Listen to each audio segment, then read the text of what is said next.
face à face. Telle devrait être notre expérience chaque fois que nous recherchons la présence de Dieu.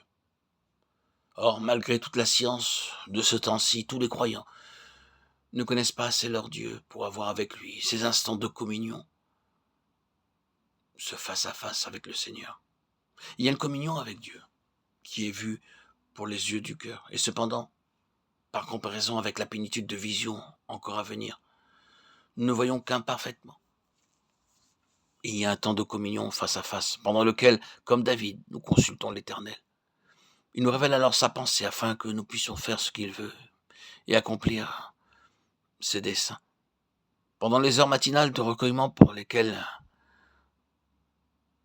notre vie est consacrée au Seigneur, essayons de nous instruire sur ce qui concerne la communion avec Dieu, en étudiant la vie intérieure de Moïse, et remarquons de quelle manière il fut conduit de la cour des pharaons jusqu'en la présence même du roi des rois, jusqu'à ce que se trouver face à face avec Dieu.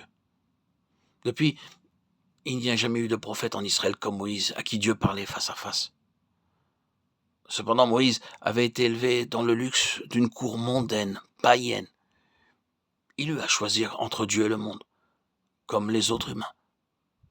Pas à pas, il apprit à suivre le Seigneur et à le connaître chaque jour davantage, jusqu'à ce que fût atteinte cette communion, cette amitié avec l'Éternel, Dieu,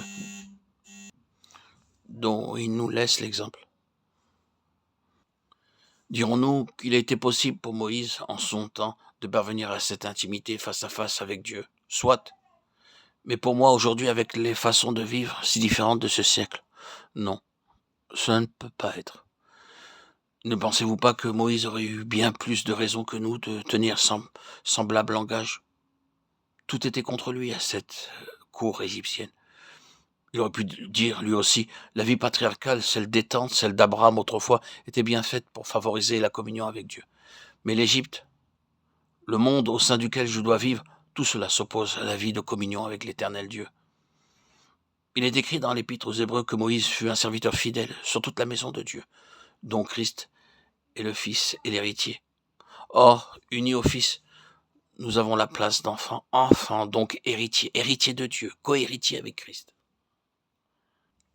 De sorte que cette communion face à face avec Dieu nous appartient par droit de nouvelle naissance.